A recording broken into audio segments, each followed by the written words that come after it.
ఆమెకు పెళ్ళైపోయిందని తెలిసిన తర్వాత, ఆ అమ్మాయి మరొకరికి భార్య అని తెలిసిన తర్వాత ఇంకా మర్చిపోకుండా ఉండడం తప్పవుతుంది కదండి. నేను కూడా చెప్పి చూశానండి. మరో అమ్మాయిని పెళ్లి చేసుకో అని కూడా చెప్పాను. ఒకరిని ఇష్టపడి మరో అమ్మాయిని ఎలా పెళ్లి చేసుకోను అంటున్నాను. మన మొదటి పరిచయంలోనే నేను అన్ని విషయాలు మీతో చెప్పేశాను. ఎందుకో మిమ్మల్ని చూస్తుంటే నాకు దగ్గర వాళ్ళెలా అనిపించారు, అందుకే చెప్పానండి. మిమ్మల్ని ఏమైనా ఇబ్బంది పెట్టుంటే ఏమీ అనుకోకండి. నేను వాడి పేరున కొన్ని పూజలు చేయించాలని వచ్చాను. ఇప్పటికే ఆలస్యం అయిపోయింది. నేను వెళ్ళొస్తానండి. మళ్ళీ కలుద్దాం. సరేనండి. నమస్తే.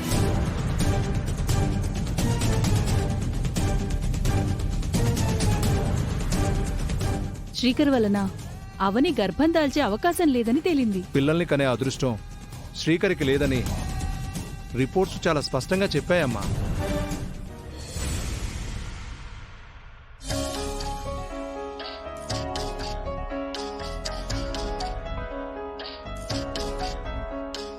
చింటూ, ఏంటి? ఎంతసేపు ఆ వీడియో గేమ్ ఏం ఆడతావు? మనం దొంగ పోలీస్ ఆట ఆడదామా? ఆడదాం. బట్ నేను పోలీస్, నువ్వు దొంగ. నీకు ఓకేనా? వీడిని దొంగని చేసి చిత్తకూడదామని అనుకున్నాను. క్యారెక్టర్స్ మార్చేశాడు. ఏంటి? సరే, ఈ వంకతో నీ వీపు వాయిస్తానుండు. మొదలు పెడదామా? Yes, I'm ready.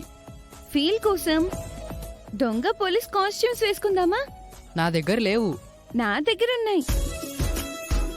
స్కూల్లో ప్రోగ్రామ్స్ కోసం కొన్ని ఉన్నాయి. అయితే తీసుకురా. అవని అని ఒక అమ్మాయిని ప్రేమించాడు. అవని కోసమే హైదరాబాద్ వచ్చాడు. ఒకరిని ఇష్టపడి మరో అమ్మాయిని ఎలా పెళ్లి చేసుకోను అంటున్నాడు.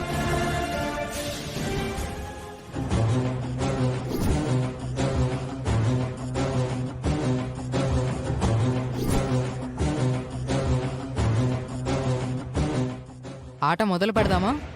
ఓకే, అయితే నువ్వు పారిపోయి దాక్కో, నేనొచ్చి పట్టుకుంటాను. అయితే నువ్వు కళ్ళు మూసుకో.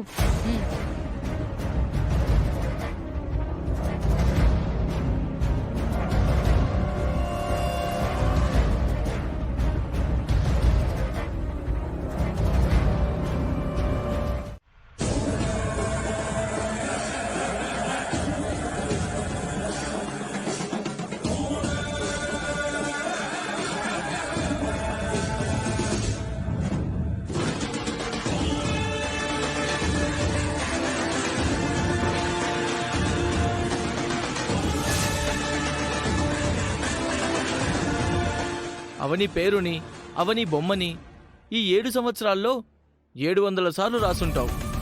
ఇలాగే కసికసిగా కొట్టేస్తుంటావు. ఏం లాభమన్నా? ఇంతవరకు దాన్నేం చేయలేకపోయావు. మినిస్టర్ కొడుకు నయ్యుండి కూడా ఏమీ చేయలేకపోయాననే కోపం నాకు ఉందిరా. కానీ ఏం చేయమంటావు? పరిస్థితులు మనకు అనుకూలించడం లేదు. సుపారీ కిల్లర్ జానీగాడు పోలీసులకు దొరికిపోయాడు. వాడు దొరికితే దొరికాడు, మన పేర్లు చెప్పి సచ్చాడు. మనం రిలీజ్ అవుతాం అనుకునే సమయంలో ఇలా జరిగింది. చెప్తే చెప్పాడ్రా. కాలేజ్ రీయూనియన్ ఫంక్షన్లో వాడు అవనిని చంపేసి మన పేరు బయట పెట్టున్నా ఓ సాటిస్ఫాక్షన్ ఉండేది. అవునన్నా, వ్రతం చెడినా ఫలితం దక్కినట్టుండేది. వారం రోజుల్లో ఎలాగైనా మనం బయటపడతాం, అందులో డౌటే లేదు.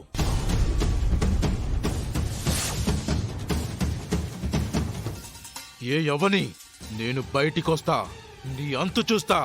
నీ చావు నా చేతుల్లోనే ఉంది. రెడీగా ఉండు.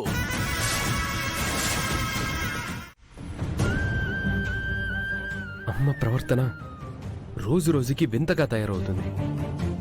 అవును బావా, సడన్ గా ఎందుకిలా మారిపోయిందో ఎవ్వరికీ అంతు చిక్కడం లేదు. కాలమే కొన్నిటికి సమాధానం చెప్తుందని అంటారు కదా, ఆ విధంగా మనం ఎదురు చూడక తప్పదు. నువ్వు అమ్మ గురించి ఎక్కువగా ఆలోచించుకో.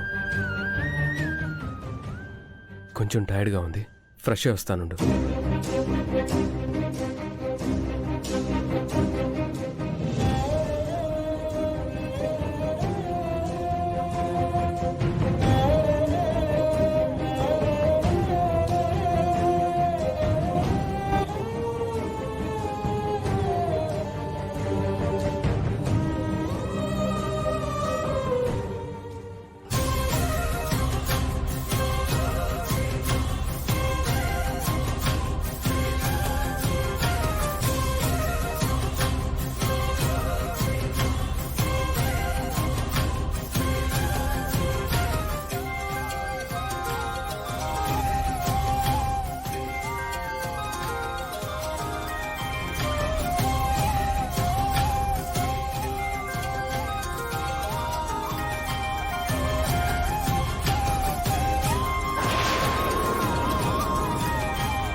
హలో సత్య.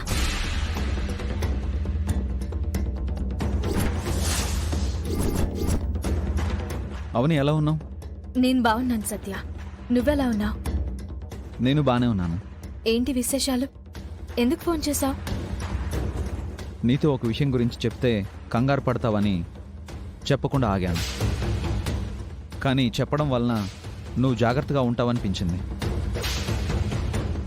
అందుకే ఆ విషయం గురించి చెప్పడానికే కాల్ చేశాను. ఏంటది? మనం ఫంక్షన్లో కలుసుకున్నప్పుడు నీ మీద అటాక్ చేయడానికి ట్రై చేసింది ఎవరా అని నాకు తెలిసిన ఎస్ఐ ద్వారా ఎంక్వైరీ చేయించాను.